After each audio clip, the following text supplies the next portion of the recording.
Hey, all you Gretas and Shutezcats out there. Welcome to Unit 5, Section B, the second part, Human Nutritional Needs. So we're going to start with a little game. I'm going to show you a family and what they eat in a week. And you should guess where they are and how much they spend. So here's our first family. Any guess? Germany. So it costs $325 for a family of 5 to eat for a week. But if you look, I don't know if this is school food or takeout. That's some good school food. Or takeout, but they definitely have a lot of like sugar. But some fresh fruits and juices and stuff too. Round 2. Norway. I didn't know they had brunettes in Norway. A lot of bread, a lot of milk, a lot of soda, water type things. Definitely carb heavy. Not the happiest kids in the world. This guy's cute. I like how even the TV guy is serious. So lots of fish. We are in Japan. So we have lots of fish, lots of grains, lots of pastas. We do have some fruits. All the bread. Italy. Look at all that fresh fruits and vegetables and bread. I could live in Italy. Any guesses? Chad. $1.23 to feed this family for the week. So it's mostly grains. I see rice and red and green lentils, a small amount of fresh water, and a very, very small amount of anything else. A couple limes going on there. So not a lot of food and very, very carb heavy, but not very nutritionally beneficial. Next one. Good old US of A with way too much junk food. Pizza, Burger King, McDonald's, whatever that is, Taco Bell. Look at all these chips. This is just sugar, carbs, and then some meat. Here we have Mexico, which is also, look at that. Look at the price for United States, and then Mexico is like half that, with still a crap ton of soda, but look at all of these fresh, don't eat these guys. Look at all these fresh fruits and vegetables, much better. And look, they're even happier. This family, we got a little bit of meat, eggs, a little bit, okay, more meat. Sushi. China. Poland. Lots of fresh produce. I like how he's holding the fish. Big family. Egypt. And they can have all of this for $68. So we have some meat. I bet they butchered that themselves. Lots of fresh produce. Look at this little guy. He's cute. Ooh, another little or dudette. Here we have the Hat family in Ecuador. All the fresh produce with then some grains thrown in. Oh, I want plantains now. Here we have United States. You can tell by the outfits, this is slightly dated. We're having, this was much cheaper than the last United States, but if you notice, they have a lot less junk food than the other family. Here we have Mongolia for $40. Oh my God, that's a lot of meat. Ugh. Here we have Great Britain. There's their junk food. I think this is a cereal, or else it's this guy's dog food. Maybe they're including him. They do have some produce. Hey, they have Capri Sun over there. Here we have Bhutan for $5. Can you imagine feeding this entire family for $5 a week? Produce and a lot of rice. Here we have the meat family from Australia. A lot of water. Fish fingers. I think that's like raisin bread. Here we have Norway again. Fairly more expensive. A lot of fish. Ooh, look at all that produce. Look at these carrots. They're huge. Guatemala. Luxembourg. I'm going to go quick. Oh, hopefully that's a pet and not dinner. We're going to go with a pet. And hopefully she doesn't eat their daughter. I could eat here.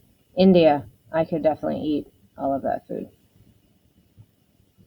Here we have United States again. So we're a little bit cheaper than some of the other ones. We've got some meats, but then we're a little bit healthier on some of the other. Ooh, pizza.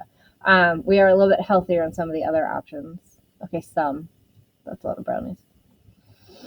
Here we have Mali, Canada. It's like a whole fish. Happy kids. Cat is not pleased. We're in France. Oh, yeah. Nobody's happy in France. Here we have Greenland. I feel like those are whole birds. This concerns me. What is this? Okay, don't eat that. Turkey. All right. So there's going to be a couple of videos that I will post on Canvas for you guys. All right, now on to the notes, page 13 of your packet. So game is over. So we're going to look at chronic hunger and undernutrition. So this is when there are not enough calories ingested to maintain your health. This leads to very inadequate brain development and lower IQ. Literally not getting enough to eat can make you worse at school. So eating healthy and nutritiously, you can be getting in calories, but not the nutrition. 800 million people worldwide lack access to adequate food, which means they're getting inadequate brain development.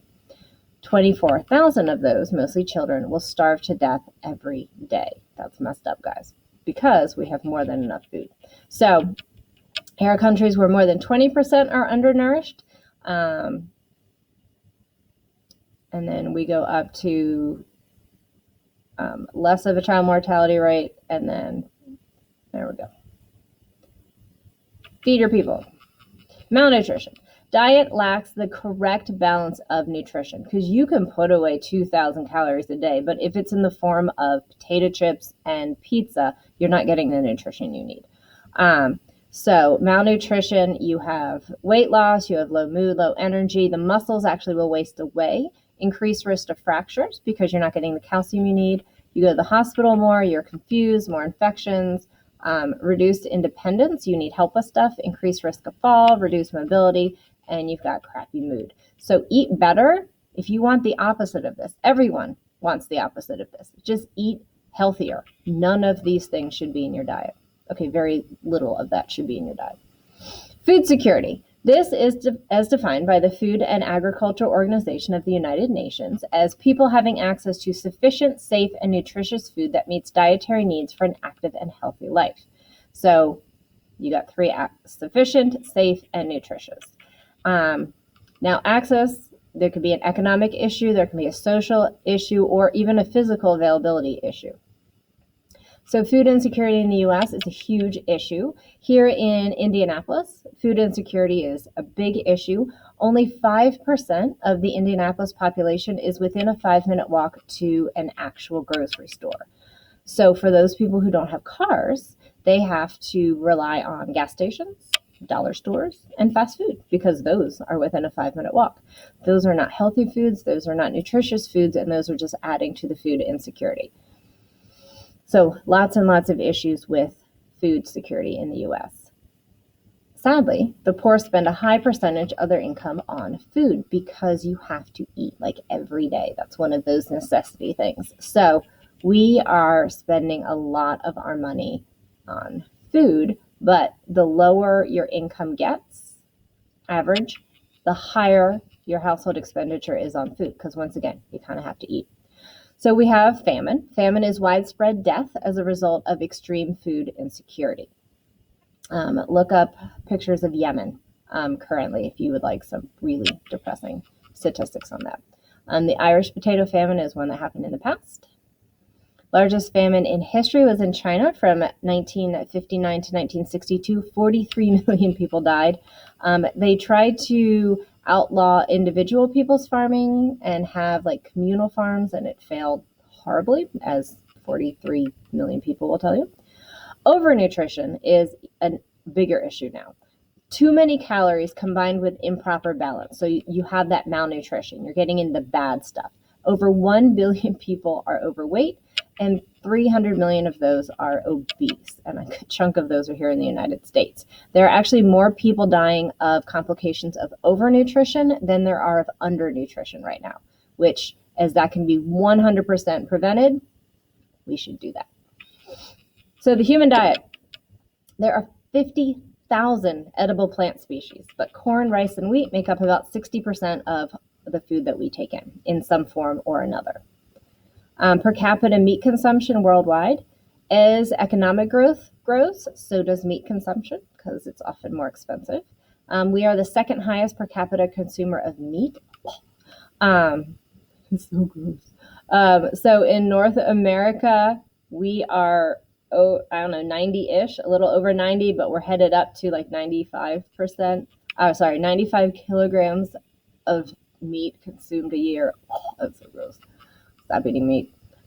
Is there enough food for everybody? Yes, but no. So right now we have enough grain is grown for 8 billion people. We don't have 8 billion people, but grain is only half of the food that we produce. And the issue is, we've got a couple issues. One, poverty. The problem is unequal distribution of food, not absolute scarcity of food. So food is not getting where it needs to get to. And a lot of people don't have economic access to the food. So once again, food insecurity, we are in a not a good place. And this is only a few years ago. Political economic factors. So places where there are refugees, political unrest, poor governance. Refugee camps, they're like, here's your 2 pounds of rice, come back next week and we'll give you another 2 pounds. They get very little food to get through the time there. Most of the grains are being diverted to feed livestock. So 40% of the grain in the world is going to feed our food. And you guys did an ed puzzle on this earlier. Remember the 10% rule. So there's a very low efficiency of energy transfer. So the higher up you go, like meat, you're losing so many calories instead of just keeping it down here. So solutions to feed somewhere between 8 to 10 billion people, which is what we think we're going to have on this planet.